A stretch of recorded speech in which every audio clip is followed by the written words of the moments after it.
not sharing.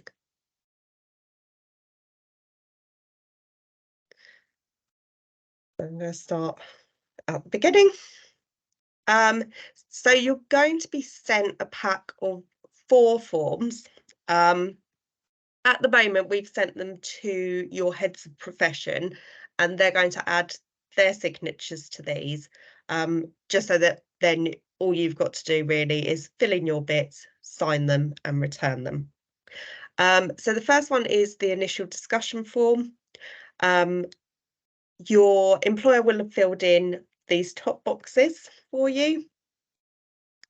All we need you to do on this form is indicate whether you have a degree, what that degree's in, and the grade.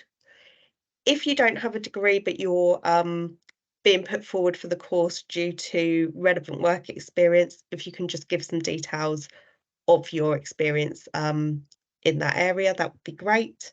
And we just need you to confirm again if you've got maths and English GCSEs or equivalent. Anyone who doesn't have GCSEs in maths or English or some equivalent qualification, we would put you on functional skills to complete that. So it's part of an apprenticeship funding rules that by the end of your apprenticeship, you must be able to demonstrate a qualification at level 2 in maths and English. If that's confusing to anyone, or if you've got certificates and you're not quite sure whether they meet those requirements, feel free to send them across to myself and Alan. We'll check them for you and confirm for you. So on the initial discussion form, prior attainment and experience relevant to the apprenticeship needs to be completed by you. The rest of it, please read through. It does talk about kind of cost of training, delivery methods, but this is all information more for your employer and is the stuff that has already been agreed kind of in the contract. So delivery methods, costs and things won't change. Then the only other thing for you other than prior attainment is to add your signature in here. Has my details at the moment, but yeah, that's for you to sign. So that's the initial discussion form, fairly simple. Then the next form is the suitability form, which is this one. Again, your employer will have filled in this top section, and all you need to do is read through and add your signature in this box here. It's been confirmed by your employers that none of you are on fixed term contracts, or at least not a fixed term contract that doesn't meet the entire period of the apprenticeship. So you don't need to worry about adding your contract start dates in here. So it's just a signature really on the suitability form. The next one is the apprenticeship agreement,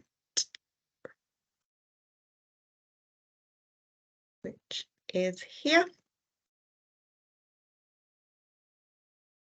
Again, all the information is already in the form, and your employers will have signed this. All we need you to do is add your signature here in the apprenticeship bit. And there's more notes about what the apprenticeship agreement is down the bottom for you to read through. But as I said, all of these things have already been agreed with your employer. So there's nothing for you to do other than add a signature. And then final form is the apprenticeship training plan,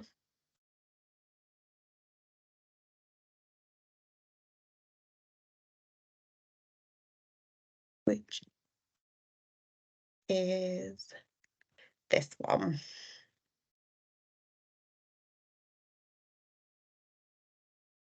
So this one has slightly more to fill in, but looks a lot worse than it is. As I said, your employer and line manager will have put their signatures in here. So we need your details in these boxes here where it says apprentice. Roll down to through this part. Obviously, please do read the information and then add your signature and date in this yellow box. The other pages that we need you to complete is this second page. We need you to input your salary into this yellow box and your typical working pattern into this one. For example, if you work Monday to Friday, we just need an X in the boxes through Monday to Friday.